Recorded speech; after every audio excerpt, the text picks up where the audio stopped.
우리는 지난 2주간을 통해서 또 마침 우리나라의 처한 상황이 또 지도자를 세워야 하는 그런 과정에 있었고, 또 우리가 세상의 지도자도 세우지만 많은 교회들 위해, 또 제가 아는 또 교회는 1, 2주 전인가요? 장로님, 안수 집사님, 권사님 이렇게 임직식도 했었거든요. 이렇게 이제 각 교회마다 또 교단마다 때가 되면 지도자를 세우고, 또 교회 안에는 크고 작은 리더도 세워야 되고, 이런 일들이 참 많은 거죠. 더군다나 방금 말씀드렸듯이 우리나라는 또 우리나라를 대표하는, 우리 모든 국민을 대표하는 얼굴이 되는 또 지도자를 다시 또 뽑아야 되는, 선출해야 되는 그런 상황이 있고요. 그래서 이런 어떤 지침들은 이 하나님의 리더십을 우리 그리스도인으로서 이미 저와 여러분은 만인 제사장으로 현재 서 있지만, 또 우리의 공동체 안에서 우리 행복을 그리는 교회든 우리 전체 교회든 교계 안에 또 리더를 세워야 되고 지도자를 세워야 되는 이런 부분들에서 우리가 어떤 자세로 어떤 사람들을 세워야 할지에 대한 부분들을 우리의 생각과 우리의 어떤 깨달음이 아니라 하나님께서 세우기를 원하시는 하나님의 방법에 합당한 사람들은 어떤 사람들인가를 우리가 한번 성경을 통해서 알아갈 때에 이런 기준에 맞춰서 사람을 세우고 뽑고, 나라도 그렇죠. 또 그런 기준에 비추어서 봤을 때 또 하나님께서 세우기 원하시는 자들을 우리가 또 투표를 해야 되는 것이고요. 이제 이런 부분들이 여러 가지로 우리에게 이때 도움이 되겠다 해서 계속 준비를 하고 있고, 2주 동안 우리는 신명기 안에서 하나님께서 말씀하시는 그 하나님의 리더십에 대해서 우리가 말씀을 함께 나눴었습니다. 특별히 중요한 부분들만 다시 한 번 더 언급을 한다면, 하나님의 리더십은 병마를 많이 두는 것을 원하지 않으셨어요. 특별히 우리나라는 아직도 분단되어 있는 나라이기 때문에 많은 무기들을 만들고도 있고 그걸 수출도 하지만, 또 더 앞서 있는 나라의 무기를 우리가 수입도 하고 그러죠. 이런 준비들은 우리나라를 지켜가기 위한, 그런 일이 있으면 안 되지만 혹시나 모르는, 한번 터지면 이게 이루 말할 수 없는 큰 아픔과 상처를, 지금도 해외 보면은 열방을 보게 되면 그런 전쟁 중에 있는 나라와 민족도 있지만, 어쨌든 그런 부분에 있어서 우리를 지키기 위해서 많은 부분들에 투자를 하고 이렇게 또 물건을 사오기도 하고 그렇죠. 그럼에도 불구하고 하나님의 뜻은 병마를 많이 두지 말라는, 구체적인 건 다 나눴습니다. 그리고 자기 자신을 위해서 재산을 쌓아두지 마. 특별히 이 두 가지는 무엇입니까? 병마를 두고 재물을 모으는 것 자체가 문제가 되는 것이 아니라는 거죠. 많이 쌓아두지 말라는 거죠. 여기에는 사람에 대한 존재, 우리가 갖고 있는 성품, 우리가 갖고 있는, 인간이 갖고 있는 본능적인 기질들을 하나님이 너무 잘 아시기 때문에 우리에게 하신 말씀, 무엇보다 하나님을 잃지 않으려는, 하나님을 잃지 않게 하려는 아버지의 마음이 여기에 포함이 되어 있다는 거죠.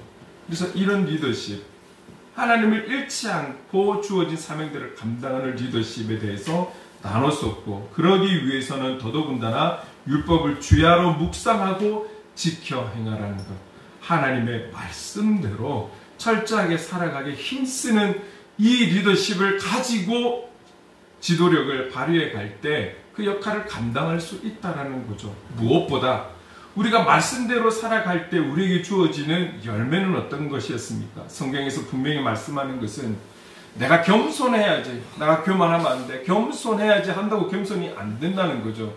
우리 사람이 갖고 있는, 인간이 갖고 있는 본능적인 이 나를 드러내고 싶고, 내가 세움받고 싶고, 우리 이름이 남고 싶고, 이런 어떤 교만함들, 이게 말씀대로 살아가려고 노력할 때 그 겸손의 왕이 되신 주님을 닮아갈 수 있는 것이지, 우리의 힘으로 겸손할 수 없기 때문에 말씀대로 살아갈 때 우리에게 주어지는 그 열매는 겸손할 수 있다는 거예요. 그리고 말씀의 중심이 되어서 리더십을 발휘할 때 이게 치우치지 않는다는, 내 감정에, 나의 어떠함에 치우치지 않는다는 거죠.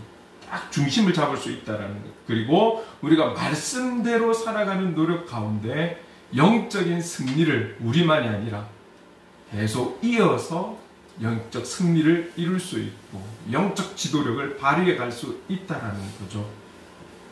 말씀대로 살아가려고 몸부림칠 때 말입니다. 이런 유익이 열매가 우리에게 있다라고 신명기에서 분명히 우리에게 말씀해 주셨어요. 자, 그렇다면 오늘은 열왕기상에서 말씀하시는 하나님의 리더십은 어떤 것인가를 같이 나누려고 합니다. 여러분, 오늘 보면 다윗 이야기가 많이 나오잖아요. 이제 다윗이 솔로몬에게 왕위를 이제 계승을 하는 거예요.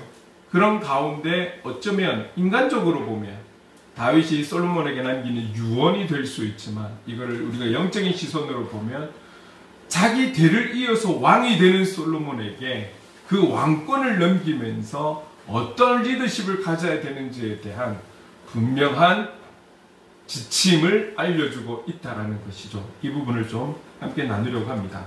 자, 그런데 오늘 그냥 본문만을 보면 다윗을 이어서 솔로몬이 자연스럽게, 다윗의 아들이기 때문에 솔로몬이 왕이 된 것처럼 볼 수 있지만, 솔로몬이 이스라엘의 3대 왕이 되는 데는 여기에 수많은 우여곡절이 분명히 있었다는 것을 잠깐 우리가 기억을 해야 할 것 같아요. 여러분, 다윗은 성경에 그의 아들이 정확하게 몇 명이다라고 기록은 되어 있지 않아요. 그러나 성경 안에 기록되어 있는 이름들, 일일이 기록되어 있지 않은 역사적인 상황들을 봤을 때 20명 이상으로는 보고 있는 거예요. 그러면 뭐 한 부인에게서 나왔겠어요? 성경에도 기록된 그의 아내들이 여러, 또 정략 결혼도 있고 뭐 여러 아내가 이렇게 좀 참 많다라는 걸 볼 수 있겠죠. 그런데 보통은 당시에는 장자를 가장 우선시 여기는, 귀하게 여기는 시대적 상황이 있었지만, 다윗을 이어서 후계자 1위로 내세운 사람이 누구였냐면 압살롬이었다라는 거예요. 그런데 이 압살롬은 어떻습니까? 결국은 아버지 다윗에게 반란을 도모하다가 비참한 죽음을 맞게 됩니다. 언제가 때가 되면 또 다 이런 부분 나눌 수 있겠지만, 그래서 압살롬은 죽게 되는 거죠. 그러면 압살롬이 세 번째 아들이니까요. 첫 번째 아들 암논이 있는데 그 암논에게 기대를 할 수가 있겠죠. 그런데 이 암논은 이 많은 아들들 가운데 원래 이 딸들은 성경에 잘 기록이 되어 있지 않습니다. 왜냐하면 당시의 시대적인 상황은 여자는 숫자에도 포함이 안 되는 상황이었기 때문에 여자의 이름을 성경에 기록한다라는 것은 참 쉽지 않은 시대였거든요. 그럼에도 다윗은 딸이 많지는 않았어요. 한 명. 조금 전에 말씀드렸던 이 압살롬의 동생이 다말이라는 딸이 있었는데, 이 암논이 첫째 아들이 배다른 아들이죠. 그래서 이 다말을, 여자를 취하게 됩니다. 그리고 품는 게 아니라 거의 버리다시피 하는 이런 상황에서 오빠 되는 압살롬이 마음에 계속 복수의 칼날을 갈고 있습니다. 네, 복수의 칼날. 근데 아버지는 어쩔 수 없이 그것을 묵인한 채 지나고 있는, 그 아버지는 다윗이잖아요. 그런 상황에서 때가 되어서 이 압살롬이 아버지한테 반란을 일으키면서 또 그 전에 먼저 일으킨 것이 암논을 치밀한 계획 가운데 살인을 해버립니다. 복수를 하는 거죠. 그래서 장자가 되는 암논은 죽음을 맞게 됩니다. 이런 어떤 집안에 아픔들이 있었죠. 그렇다고 이 일만으로 솔로몬이 자연스럽게 왕이 된 것은 아닙니다. 장군 우리야, 당시에 이 우리야는 다윗에게 있어서 참 충성된 장군이었습니다. 종이었습니다. 그런데 또 상황들이, 그 멋진 다윗 왕이 또 여자를 탐하게 되고 간음을 지르게 되죠. 근데 이런 과정 속에서 그 우리야의 아내인 밧세바를 탐하게 되는 이 상황으로 인해서 다윗은 큰 죄를 짓는데, 당시에 전쟁 중에 있던 그 우리야를 결국은 다윗이 직접 죽인 것은 아니지만 치밀한 계획 가운데 전쟁 중에서 자연스럽게 죽는 것처럼 모든 상황들을 설정을 하게 됩니다. 그래서 우리아가 결국은 죽게 되는 거죠. 이런 살인죄를 다윗이 저지르게 됩니다. 여기에 대한 벌로 인해서 다윗과 밧세바의 관계 속에서 난 첫째 자녀는 낳자마자 죽게 됩니다. 그리고 나중에 모든 일들이 정리가 되면서 밧세바를 또 후궁으로 드리는 것이죠. 그러면서 이 밧세바에게 난 두 번째 아들이 솔로몬 왕이 되는 것이죠. 그렇게 해서 이 솔로몬이 또 자연스럽게 왕이 된 것이 아니라 솔로몬의 이복형인 아도니아, 또 여러 아들들 중에 솔로몬의 형이 되는, 형뻘이 되는 배다른 형 아도니아가 또 사실은 그의 많은 추종 세력을 등에 입고 다윗에게 반역을 시도합니다. 반역을 시도하다가 무산이 되는 거죠. 그래서 이 솔로몬이 3대 왕이 되는 데 있어서는 그 가족 안에, 형제들 안에 여럿이 죽어야 되었고, 이런 아픔과 상처를 경험하고 솔로몬이 왕이 되는 이런 또 역사가 있었다라는 것이죠. 그런데 자, 이런 아픔과 상처를 다윗이 모를 리가 없잖아요. 다윗은 이 모든 이들의 아빠이기도 하고 한 나라의 왕이기도 합니다. 그리고 다음 세대를 이끌어갈 왕을 세워야 하는 자이기도 하죠. 그래서 이 모든 상황들을 잘 알고 있던 다윗이 얼마나 하나님 앞에 하나님을 경외했던 사람입니까? 예배했던 예배자였습니까? 그가 아마 다음 후계자를 위해서 잘은 몰라도 많은 기도를 하였을 것입니다. 그리고 이제 솔로몬을 정해서 세우면서 그가 힘을 내어서 마지막 유언처럼 하나님의 리더십을, 그 지침을 알려주고 있는 장면이 오늘 본문의 내용입니다. 자, 그러면 다윗이 3대 왕을 세우는 솔로몬을 향해서 말씀하는 그 하나님의 리더십은 어떤 것입니까? 자, 본문 안으로 더 한번 들어가 보도록 할게요. 2절 말씀 같이 한번 읽어볼게요. 시작. 내가 이제 세상 모든 사람이 가는 길로 가게 되었노니 너는 힘써 대장부가 되고, 너는 힘써 대장부가 되고. 이 말을 보면 좀 왠지 어느 부분과 비슷하다고 느껴지지 않습니까? 모세의 지도자가, 모세가 이제는 그 자기의 그 지도자의 역할을 내려놓고 새로운 약속의 땅으로 들어가면서 새로운 지도자, 하나님께서 여호수아를 세우시죠.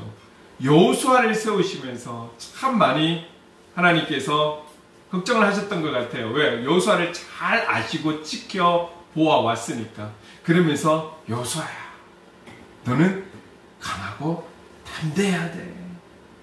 오늘 지금 다윗이 솔로몬에게 너는 힘써 대장부가 되라. 또 큰 의미로는 비슷하지 않겠습니까? 하나님께서 여호수아를 향해서 너는 강하고 담대해야 돼. 오늘 이 표현이 아들에게 전하고 있는 이 다윗은 너는 힘써 대장부가 돼야 돼. 그래서 하나님의 리더십은 먼저는 마음을 강하게 먹어야 한다라는 거예요. 하나님의 지도자로 세워진 그의 리더십은, 하나님의 리더십은 먼저 마음을 강하게 먹어야 되는 거예요. 여러분, 리더와 지도자는 판단하는 자리에 있죠. 판단하는 자리에 있지만 우리가 지금 세상 돌아가는 거 보면 판단을 받는 자리이기도 해요. 그렇기 때문에 마음이 약하면 안 되는 거예요. 마음이 약해서 판단도 제대로 못하고, 마음이 약해서 하는 말에 막 마음이 흔들리고 상처받고 이러면은 지도자가 될 수가 없어요. 100%의 지지를 받고 지도자가 되는 경우가 우리가 이 눈 뜨고 있으면서 지켜봐도 잘 없잖아요. 특히 요즘은 시대는 어떻습니까? 인터넷에 뭐 댓글로 바로바로 감정들이 다, 표현들이 다 올라오는 이런 시대를 살아가고 있잖아요. 엄청나게 막말을 하고 말이죠. 마음이 약해가지고는 지도자의 역할을, 리더의 역할을 못하는 거예요. 많은 이야기들을 듣게 될 터인데 그 이야기 중에 바른 말이 있고 잘못된 말이 있을 거예요. 좋은 말이 있고 나쁜 말이 있을 거예요. 다른 어떤 목적을 가지고 하는 말이 있을 거고 나라와 민족을 위한 말도 있을 거예요. 많은 말들을 들을 때에 그 말들을 가릴 수 있는 그런 어떤 중심들, 그러기 위해서는 마음이 강해야 되는 거죠. 강하게 마음을 먹어야 되는 거죠. 그리고 내린 결정에 대한 책임감도 있어야 하는 것입니다. 힘들어도 어려운 기색을 힘들다, 상처받았다, 막 어렵다, 이걸 다 표현하는 그런 지도자는 없을 거예요. 마음이 약하면 그렇게 되는 거죠. 마음을 잘 다스려라. 너희들이 지킬 만한 것 중에 무엇을? 마음을 다스려라. 지켜라. 리더도 마찬가지입니다. 지도자도 마찬가지입니다. 그 어떤 것보다도 마음을 강하게 먹어야 해요. 잘 지켜야 하는 거예요. 그렇게 마음을 강하게 먹지 않으면 어떤 문제, 어떤 관계 일 속에서도 분명하게 일을 해 나가지 못한다라는 거죠. 그래서 솔로몬을 향해 너는 마음을 강하게 먹어야 돼. 이 표현을 너는 힘써 대장부가 되어야 해. 그렇게 말하는 것이죠. 공감하는 것 중에 또 어떤 것이 있냐면, 여러분 지도자와 리더는 참 외로운 자리라는 거예요. 모두에게 다 좋은 관심을 받으면 좋지만, 그렇죠? 어떤 문제에 대해서 판단을 할 때 참 많은 참고의 이야기를 들을 수는 있지만 본인이 리더이고 지도자이기 때문에 마지막 결단은 해야 되는 거거든요. 참 이게 외로운 자리라는 거죠. 어떤 결단을 내렸을 때 들려오는 반대의 또 이야기들이 얼마나 또 많겠습니까? 참 외로운 자리다. 힘들고 지친 자리인 것은 분명해요. 그렇기 때문에 그걸 잘 알고 있는 다윗은 솔로몬에게 힘써 대장부가 돼야 돼. 너 마음을 강하게 먹어야 돼. 오늘 현장으로 파송되어 살아가는 저와 여러분, 일주일이라는 시간을 또 살아가게 될 터인데, 여러분 우리 마음을 무엇으로? 말씀으로 잘 지켜가고 또 강한 마음을 가지고 우리 현장에서 하나님의 사람답게 우리에게 주어진 사명을 잘 감당해내는, 지혜롭게 감당해내는 저와 여러분 될 수 있기를 간절히 소망합니다. 3절 말씀을 같이 한번 읽어보겠습니다. 3절 함께 읽겠습니다. 시작. 내 하나님 여호와의 명령을 지켜 그 길로 행하여 그 법률과 계명과 율례와 증거를 모세의 율법에 기록된 대로 지키라. 그리하면 내가 무엇을 하든지 어디로 가든지 형통할지라. 여러분 이 말씀도 여호수아의 1장 서두에 보면 하나님께서 강하고 담대하라고 말씀하시면서 언급하신 말씀입니다. 그리고 신명기에도 공통적으로 말씀하신 게 있잖아요. 말씀을 주야로 묵상하라. 이 말씀에 대한 것은 뭐 절대적으로 빠질 수가 없는 부분이에요. 왜? 하나님의 리더십이니까요. 하나님의 사람으로 부름받아서 세움받아서 하나님의 리더로 파송이 된 거니까요. 오늘 저와 여러분이 만인 제사장으로 파송이 된 것은 다른 어떤 영에 이끌려서 다른 영의 부름을 받고 파송을 받은 게 아니잖아요. 저와 여러분의 창조주가 되시는 하나님의 그 우리 각자에게 맞는 때의 부름을 받아서 세움을 받아서 우리는 파송을 지금의 현장으로 받은 사람들이죠. 그렇다면 그곳에 가서 내 생각, 내 경험, 내 지식, 나의 어떠함으로가 아닌 나를 허락하신 그분의 지침을 가지고 그분의 리더십을 가지고 우리는 살아가는 것이 마땅한 도리인 것이죠. 율법에 기록된 대로 지켜 행하라. 하나님의 리더십의 힘은 어디에서 오는 것입니까? 말씀에 순종하는 데에서 온다라는 것을 꼭 기억하셨으면 좋겠습니다. 하나님께서 우리에게 말씀하신다는 것은 우리는 그 말씀에 대해서 반응을 순종으로 해야 된다는 것을 말씀하고 있는 것이죠. 하나님의 이름으로 세워진 리더, 지도자, 어떠한 모습으로든 만인 제사장이든 하나님의 리더십, 무엇보다 하나님의 말씀 중심으로 우리가 그 자리에서, 그 현장에서 그 역할들을 감당할 때에 위로부터 부어주시는 힘이 있다는 것이죠. 여러분, 저와 여러분, 결코 말씀대로 살아간다는 것이 쉬운 것은 아니지만 포기만 하지 않으시면 됩니다. 우리가 이 땅에 살아가는 동안 말씀, 성경 66권대로 그 명령대로 다 살아갈 수 없기 때문에 실망하고 좌절하고 낙심하고 나는 이것밖에 안 돼. 자책하고 이걸 하나님이 원하시는 것이 아니라 끝까지 포기하지 않고 나아가는 자세. 이 자세를 하나님 기뻐하시는 것이죠.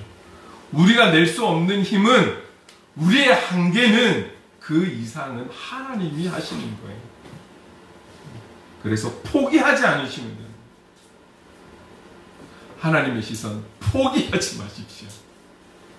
내가 오늘 했다 안 했다 이게 중요한 게 아니라 며칠 한 일주일 못했다 할지라도 그래서 내려놓는 자세가 그리스도인의 자세가 아니고요. 그렇기 때문에 다시 시작하는 자세가 그리스도인의 자세라는 거 기억하셔야 돼요.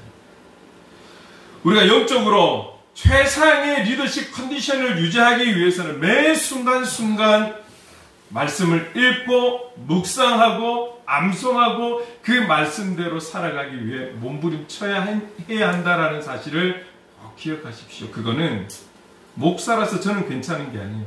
저도 제자리에서 말씀 읽고 듣고 묵상하고 암송하고 그 말씀대로 살아가려고 저도 몸부림쳐야 되거든요. 저와 여러분이 끝까지 그렇게 살아갈 때에 우리는 영원한 하나님 나라에서 함께하게 될 줄은 믿습니다. 하나님의 리더십은 말씀에 순종할 때 힘이 생기는 것 잊지 마십시오. 4절 말씀 같이 한번 읽어보겠습니다. 시작. 여호와께서 내 일에 대하여 말씀하시기를 만일 내 자손들이 그들의 길을 삼가 마음을 다하고 성품을 다하여 진실이 내 앞에서 행하면 이스라엘 왕위에 오를 사람이 내게서 끊어지지 아니하리라 하신 말씀을 확실히 이루게 하시리라. 하나님의 리더십은 이 말씀에 대한 가르침, 말씀에 대한 순종에 대한 이 가르침을 다음 세대에도 전해야 한다는 것이죠. 신명기에서 우리에게 말씀하신 하나님의 리더십은 좀 큰 그림을 이야기를 했다면 오늘 이 열왕기서에서 말씀하시는 리더십은 조금 더 구체적인 것을 볼 수가 있어요. 우리가 말씀 안에서 삶을 살아갈 때에 그 리더십의 승리는 이어져 간다. 계속 이어져 간다. 우리 누릴 수 있다. 이렇게 말씀하고 있지만 오늘 더 나아가서 하나님의 말씀을 다음 세대에 또 이 순종할 수 있는 삶을 살아갈 수 있도록 가르쳐야 함을, 선포해야 함을 우리에게 말씀하고 있는 거예요. 여러분, 하나님의 말씀에 대해서 우리가 지켜가려고 행하려고 애쓰는 것은 그 우리의 노력과 수고로 인해서 자녀들이 동일한 복을 누리는 것이 아니라는 것이죠. 우리의 그러한 노력과 몸부림치는 그 모습이 선한 영향력이 갈 수 있을 거예요. 자녀들에게. 그러지 못한 가정보다는 우리가 그런 모습으로 살아갈 때 보고 배우는 자녀들의 모습들, 보고 배우는 교육도 교육이잖아요. 이 중요한 것은 오늘 이런 부분들을 말씀대로 살아가는, 순종하며 살아가는 것을 가르쳐야 된다는 거예요. 그럴 때에 내 자손들이 마음을 다하고 성품을 다하고 진실이 내 앞에서 행하면 이스라엘 왕위에 오를 사람이 내게서 끊어지지 아니하리라. 영적 승리를 계속해서 이어져 갈 수 있는 거예요. 여러분, 우리가 다음 세대를 위해서 기도하는 것이 무엇입니까? 하나님, 우리 자녀들이 더 어려운 세상 속에서 잘 먹고 잘 살고 편안하게 잘 누리면서 살았으면 좋겠어요. 여러분, 이것도 중요하지만 이보다 더 중요한 것은 오늘 우리의 자녀들이 구원받아야 되지 않겠습니까? 우리가 이 땅에서 죽음 이후에 세상이 영원히 있다라는 것을 아는데 누구도 피해갈 수 없는 이 땅에서의 세상이 아닌 다음 세상이 있을 것인데 거기는 두 가지밖에 없잖아요. 천국과 지옥. 우리가 다음 세대 자녀들을 위해 가르치고 실제로 또 보여주고 이래서 전하고 선포하지 않으면 여러분 그들이 그 말씀대로 살지 못하면 그 다음은 우리가 알 수 없는 거예요. 그래도 우리가 이 땅에 살아있는 이유는 그 현장을 통해서 우리가 알든 모르든 하나님의 선한 영향력을 나타내는 것과 하나님께서 우리를 통해 주신 하나님의 자녀들, 나의 자녀이기 이전에 하나님의 자녀들, 이들이 하나님의 말씀대로 살아갈 수 있는 자녀가 될 수 있도록 가르치고 양육하고 선포하고, 그래서 그들의 인격체가 살아계신 하나님의 인격체를 만나서 하나님 앞에 영광된 삶을 살아갈 수 있도록 우리가 기도해주고 협력해주고, 이 역할을 또 우리가 같이 감당을 하는 것이죠. 그럴 때에 그들은 계속 대를 이어서 영적 왕위의 영적 지도자로, 영적 리더로 세워져 갈 수 있다. 그들을 사용하겠다라고 하나님께서 말씀하시는 거죠. 여러분, 제가 여러분들을 위해서도 일일이 이름 부르면서 기도하지만 여러분들의 자녀를 위해서도 제가 기도하는 거예요. 오늘 우리만 믿고 우리만 하나님 나라 가기에는 너무 마음이 아프잖아요. 기도하는 거. 모든 주권은 하나님께 있지만 그 놀라운 복이 올 수 있도록 기도하는 거예요. 그래서 우리가 함께 또 기도하잖아요. 중요한 것입니다. 하나님의 리더십은 우리만으로 끝나는 것이 아니라 말씀 순종을 다음 세대에 전해야 한다라는 이 사명이 있다라는 것. 그리고 조금 더 넓은 의미로는 이 땅의 모든 그리스도인, 그런 청년 그리스도인, 학생 그리스도인으로 살아가는 이들을 위해서 우리가 중보해야 되는 것도 우리의 역할입니다. 이거 잊으시면 안 돼요. 우리 가정에만 있는 자녀만이 우리 자녀가 아니라 우리 공동체에 주신 자녀들도 우리의 자녀이고, 이 공동체를 좀 크게 봤을 때 우리나라 민족 안에 있는 젊은이들, 청소년들, 어린아이들, 이들이 정말 하나님의 말씀에 함께하는 영적 자녀들이 될 수 있도록 우리가 중보를 해야 되는 것이죠. 그런 사명이 저와 여러분에게 있고, 그런 하나님의 리더십을 가지고 현장에서 살아가야 한다는 것을 우리에게 말씀하고 있습니다. 또 말씀하고 있는 게 있어요. 네 번째. 자, 5절 6절을, 본문 5절 6절을 같이 한번 읽어보겠습니다.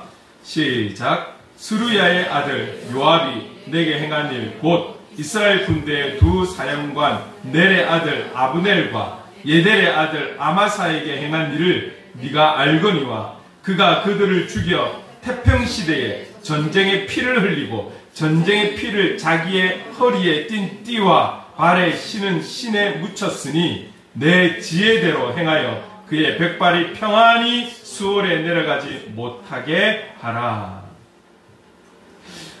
이 5절 6절 말씀은 조금 해설이 좀 필요한 것 같아요. 그래서 먼저 하나님의 리더십 네 번째 열왕기서에서 말씀하고 있는 것은 이 5절 6절을 바탕으로 해서 네 번째 우리가 생각해 볼 수 있는 것은 공의에 대해서 단호해야 된다는 거예요. 공의에 대해서는 단호해야 된다. 하나님의 리더들은 단호한 이런 리더십을 가지고 있어야 된다라고 우리에게 말씀하고 있습니다. 자, 5절 6절에 보면 나오는 인물이 요압이라는 거예요. 요압은 다윗의 조카입니다. 조카. 그런데 이 요압의 죄에 대해서 공의의 심판을 솔로몬에게 부탁하고 있는 거예요. 왜 그러냐면 요압은 다윗의 조카로서 다윗과 오랜 시간을 함께하고 전장에서 함께하면서 참 유능한 장수의 역할을 감당해냈습니다. 그런데 결정적으로 이 요압의 문제는 무엇이냐면 아주 결정적인 순간에는 왕인 다윗의 말에 순종을 하지 않습니다. 순종을 하지 않고 왕의 뜻을 거스르고 왕권을 무시하는 거예요. 무시해버리는 거예요. 가족이라서 그럴까요? 너무 잘 알아서 그럴까요? 정말 결정적인 순간에는 왕을 세우는 것이 아니라 왕의 말에 순종하는 것이 아니라 왕을 무시해버리는, 자기 판단대로 해버리는 이런 문제가 있는 것을 다윗은 너무 잘 알아요. 그래서 이 요압에 대해서 심판해 줄 것을 솔로몬에게 부탁하고 있는 거예요. 여러분, 압살롬이 반란을 일으켰잖아요. 반란군이지만 그 반란군의 수장이지만 다윗에게 있어서는 압살롬이 누구예요? 아들이잖아요. 그 마음이 얼마나 힘들겠어요. 그래서 이 요압에게 부탁을 하는 거예요. 이 반란군을 처단할 때 압살롬을 좀 생각해달라. 어떤 처벌도 좋으니까 죽이지는 말자. 그래도 내 아들이지 않겠니? 부탁을 했어요. 간절하게 부탁을 했습니다. 그럼에도 불구하고 요압은 압살롬을 잔인하게 죽여버립니다. 아도니아라는 아들이 또 반란을 일으켰죠. 자기를 막 지켜 세우는 그들과 함께 막 모여서 왕이 선포도 안 했는데 자기들이 왕이 된 것처럼, 아도니아가 왕이 된 것처럼 막 왕이여 만세하고 반란을 일으켰어요. 여러분, 이 아도니아가 반란을 일으킬 때 요압이 어디에 있었냐면 다윗의 곁에서 다윗을 지켜준 게 아니고 아도니아 편에 서서 오히려 더 부추긴 사람이 요압이었습니다. 이 요압은 다윗과 함께 생사고락을 함께하면서 옆에서 은근히 다윗을 많이 도운 것도 사실입니다. 사실이에요. 근데 여러분, 이 오늘 본문에 보면 어떤 이름이 나오냐면 넬의 아들 아브넬과 예델의 아들 아마사를 죽인 이야기를 언급하면서 이 요압을 좀 처단해 달라고 설명하고 있지요. 여러분, 이 아브넬은 누구냐면 요압의 동생인 아사헬을 죽인 사람인 거예요. 결국 뭐냐면 이 아브넬은 요압에 있어서 복수해야 될 대상인 거죠. 복수해야 될 대상인 거예요. 그런데 다윗과 이 아브넬이 전쟁을 하다가 이스라엘 백성들이 아브넬과 다윗과의 전쟁에서 안 되겠다 싶으니까 패하는 거죠. 항복을 하는 거예요. 항복을 하니까 다윗 왕은 그 항복한 그들을 다 죽여버리는 것이 아니라 항복을 하니까 그냥 그들을 용서해 줍니다. 그리고 평안히 돌아가라. 이제 전쟁은 이미 끝났으니까, 다윗이 이겼으니까. 그래서 아브넬을 돌려보냅니다. 그런데 요압에게 있어서는 아브넬이 돌아가는 그 자체가 너무 싫은 거예요. 왜? 동생을 죽인 원수잖아요. 그러니까 충분히 전쟁이라는 이름 하에 죽일 수가 있었는데 왕이 용서해주고 돌려보내니까 이게 기분이 나쁜 거죠. 왕이 돌려보냈는데. 그래서 이 요압은 쫓아가서 따라가서 아브넬을 죽여버립니다. 이거는 왕의 뜻을 거부하는 거잖아요. 항복해서 오는 이 아브넬, 이들을 용서를 해주고 보내었는데, 집으로 보내었는데 기분이 나빠서 내 원수이기 때문에 가서 그 아브넬을 죽여버립니다.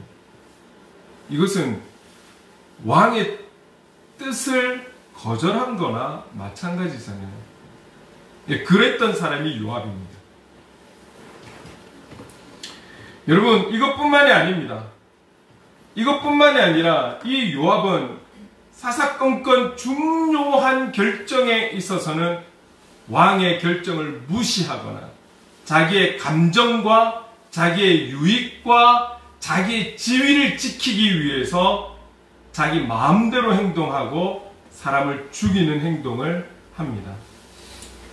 여러분, 이 예델의 아들 아마사도 결국은 왕이 군장으로 세웠는데 이 요압이 기분 나빠서 자기 지위를 지키기 위해서 또 죽여버리는 거예요. 뭐 이런 일들을 자꾸 하는 거예요. 그래서 요압이 다윗에게 어떤 인물이고 어떤 도움을 준 것을 잘 알기 때문에 자기 때에는 처단을 못하지만 솔로몬, 너는 지혜 있는 자니까 너 옆에 두면 안 돼. 공의에 대해서 분명하게 요압을 심판해야 돼 라고 아들에게 유언을 남기는 장면입니다. 여러분, 다윗이 한 모든 것이 다윗의 기준에 의해서 한 것이 아니라 다윗을 통해서 항복한 그들을 살려주고 또 적군이었지만 그들의 달란트와 은사를 인정해서 군장으로 세우고 이런 모든 것이 하나님께서 다윗을 통해서 하신 하나님의 긍휼하심이고 하나님의 자비하심의 모습이 아닐까요? 여기에 대해서 요압이 거절하고 자기 감정과 자기 유익과 자기의 위치를 세우기 위해서 자기 마음대로 행동을 취하면서 사람을 죽인 일, 사형을 시킨 이 일들은 다윗을 넘어 하나님의 뜻을 거부한 사람 아니겠습니까? 여기에 있어서 솔로몬 너는 공의에 있어서 단호해야 함을 분명하게 명령하고 있는 것이었습니다. 참 우리가 그리스도인으로 살아간다는 것이 이런 또 냉철함을 가져야 될 때는 가져야 되는 것이죠.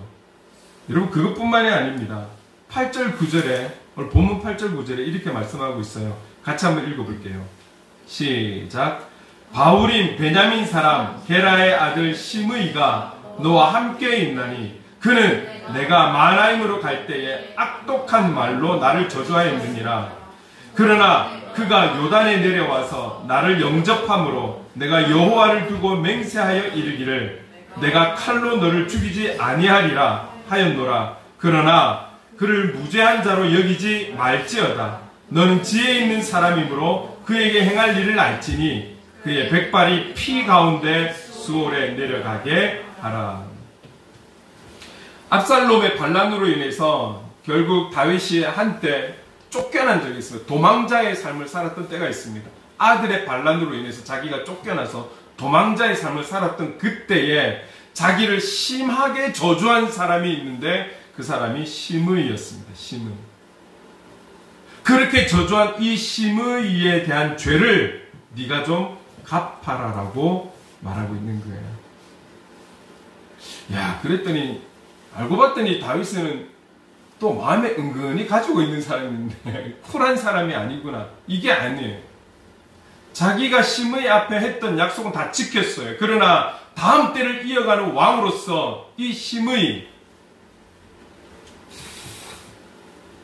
여러분 자기의 감정대로 자기가 표현하고 싶은 대로 자기한테 약이 되면 자기한테 쓰면은 내뱉는 이런 어떤 그런 사람들이 솔로몬의 주위에 있기를 바라지 않았던 거죠. 그래서 공의에 있어서는 단호하게 처단해야 된다. 여러분 압살롬에게 쫓겨 도망치는 이 다윗을 향해 도움이 되는 것이 아니라 심하게 저주한 그 시므이. 여러분 시므이가 다윗이 다시 돌아올 때 이렇게 이야기하고 있어요. 사무엘하 19장 19절에 이렇게 표현하고 있어요. 성경은 증거하고 있는데 같이 한번 읽어볼게요. 시작. 왕께 고하되 내 주여 원컨대 내게 죄 주지 마옵소서. 내 주 왕께서 예루살렘에서 나오시던 날에 종의 패역한 일을 기억하지 마옵소서. 마음에 두지 마옵소서 라고 말하면서 용서를 구하고, 다윗은 그 용서를 구하는 거에 있어서 용서를 해주는 거예요.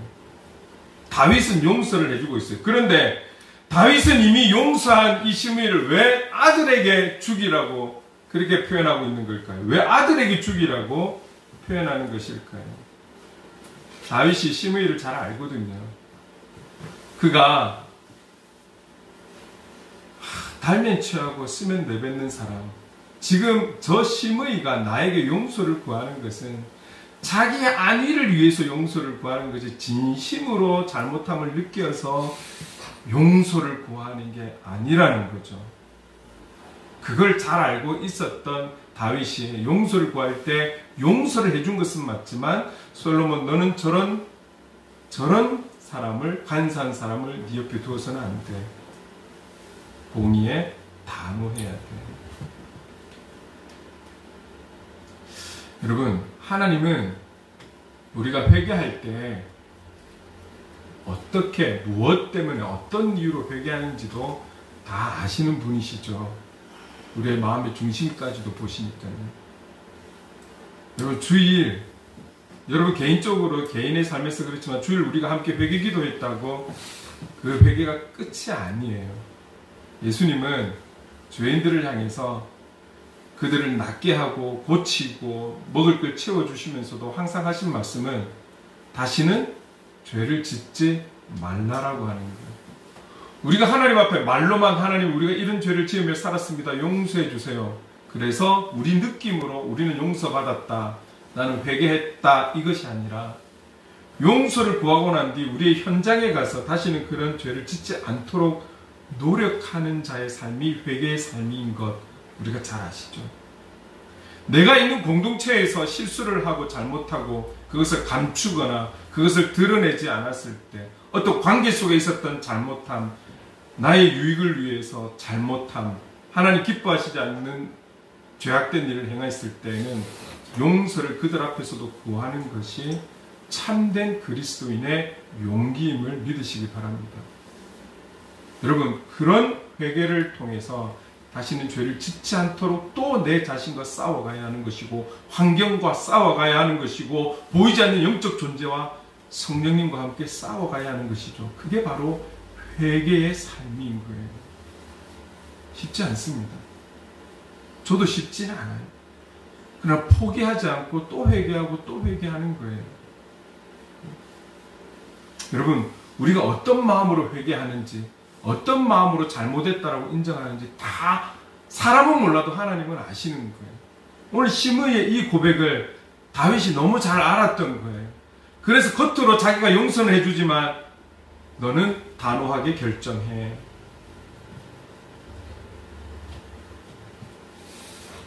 이런 자세가, 이런 중심이, 이런 리더십이 저와 여러분에게 필요한 거예요. 여러분 절대 인정에 이끌려서 여러분 그 자리에 서 계시면 안 돼요. 하나님의 사람은 인정에 이끌려서 거기에 있으면 안 돼요. 공의에 정확하셔야 됩니다. 시므이와 반대되는 상황이 있습니다. 7절 말씀. 7절 말씀 같이 읽을게요. 시작. 마땅히 길르앗 바르실레의 아들들에게 은총을 베풀어 그들이 내 상에서 먹는 자 중에 참여하게 하라. 내가 내 형 압살롬의 낯을 피하여 도망할 때에 그들이 내게 나왔느니라. 시므이는 압살롬 때문에 도망가는 그를 향해서, 다윗을 향해서 심하게, 아주 심하게 저주를 했다라면 이 사람 보세요. 이 사람 바르실레. 솔로몬, 너는 바르실레의 아들들에게 은총을 베풀어라. 은총을 베풀어라. 다윗이 어려웠을 때에 아무도 돕지 않을 때 도왔던 사람이 바르실레였습니다. 다윗이 압살롬을 피해서 도망쳤다가 다시 돌아올 때에 바르실레가 다윗을 영접하는 거예요. 온전히 영접하고 최선을 다해서 섬기는 거예요. 그리고 그 다윗이 그 섬김을 받고 다시 예루살렘으로 돌아가려고 하는 그때 바르실레야, 같이 갑시다. 내가 당신을 섬기겠네. 당신 살아있는 날 동안 내가 섬기겠다라고 같이 가자라고 할 때 웬만한 사람 같으면 아싸! 내가 죽을 때까지 왕이 나를 섬겨주겠다니 가문의 영광으로 생각하고 모른 척, 못 이기는 척하고 다윗을 따라가지 않겠습니까? 그래서 이게 용서를 구해도 어떤 중심을 가지고 용서를 구하는지, 어떤 모습으로 지금 바르실레가 또 거부를 하는지 하나님은 다 아신다는 거예요. 이 성경이 지금 그걸 기록하고 있는 거예요. 여러분, 이 바르실레가 내가 당신을 이제 섬기겠다라고 말하는 그 다윗 앞에 뭐라고 이야기를 하냐면 이렇게 이야기합니다. 사무엘하 19장 35, 36절 말씀을 같이 한번 읽어볼게요. 시작. 내 나이 이제 80세라. 어떻게 좋고 흉한 것을 분간할 수 있사오며 음식의 맛을 알 수 있사오리까? 어떻게 다시 노래하는 남자나 여인의 소리를 알아들을 수 있사오리까? 어찌하여 종이 내 주 왕께 오히려 누를 끼치리까? 당신의 종은 왕을 모시고 요단을 건너려는 것뿐이거늘 왕께서 어찌하여 이 같은 상으로 내게 갚으려 하시나이까? 이렇게 표현하면서 왕의 정말 당신을 섬기겠다는, 평생을 섬기겠다는 그 말에 거부를 정중하게 거부를 하고 있는 거예요. 여러분, 당시에 80세 같으면 지금 우리 나이로 어느 정도 될까요? 이때 당시에 80세는 엄청난 고령자라고 볼 수 있지 않겠습니까? 그럼에도 불구하고 사람의 욕심은 끝이 없잖아요. 왕이 자기를 섬겨주겠다는데, 왕이 매 아침 시간마다 나와 함께 밥을 먹는 그런 귀한 자리에 당신과 늘 함께 하겠다라고, 그래서 내가 섬기겠다라고 같이 가자라고 하는데도 불구하고 그 영광된 자리, 가문의 영광의 그 자리를 박차고 나는 못 갑니다. 내가 가서 이렇게 나이 많아 볼 거 못 보고 들을 거 못 듣고 판단할 거 못 판단해서 당신에게 방해가 되면 어쩌려고. 제가 이 바르실레를 생각하면서 신약에 어떤 인물을 떠올렸냐면 세례 요한을 떠올립니다. 세례 요한. 여러분, 세례 요한도 당대에 많은 사람들에게 인기가 있었던 사람입니다. 그가 독서를 내뿜었지만 그럼에도 불구하고 저 사람이 메시아인가 하면서 그가 있는 곳마다 수많은 사람들이 몰려서 메시아처럼 바라보면서 많은 사람들이 제자를 자청하고 이랬던 사람입니다. 그의 인기가 엄청났죠. 근데 예수님의 등장과 함께 그는 조용히 자연스럽게 사라지는 거예요. 그리고 자기 제자들마저도 예수님께로 보내는. 누가 그럴 수 있습니까? 내가 인기를 갖고 있다면 그 인기 안 놓치고 싶어서 더 많은 고민과 더 많은 염려와 더 많은 집중을 하지 않겠습니까?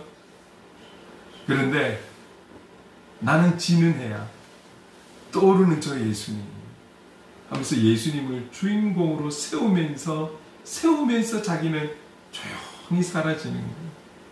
그러면서 등장하는 그 예수님을 바라보면서 결혼을 하는 그 신랑의 친구와 같은 기쁨을 나는 누리고 있다라고 하는 이 표현들이 너무 제 마음에 감동이 되었거든요.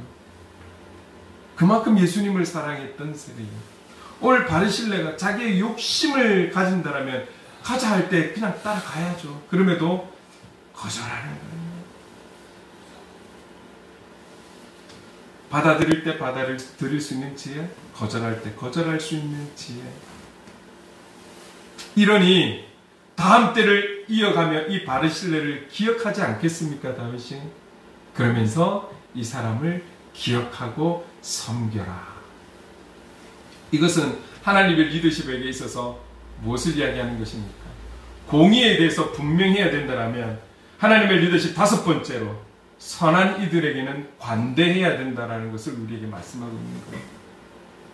오늘 자기에게 은혜를 베풀었던 이 바르실레를 잊지 않고 다윗에게, 솔로몬에게 유언으로 남기며 하나님의 리더십은 이렇게 선한 이들에게는 관대해야 한다는 것을 우리에게 말씀하고 있습니다. 이런 냉철함이 저와 여러분에게 있어야 하는 것을 우리에게 말씀하고 있는 거예요. 불의한 일에 대한 처벌과 선행에 대한 포상은 공의를 세우는 분명한 중요한 일이 되는 것입니다.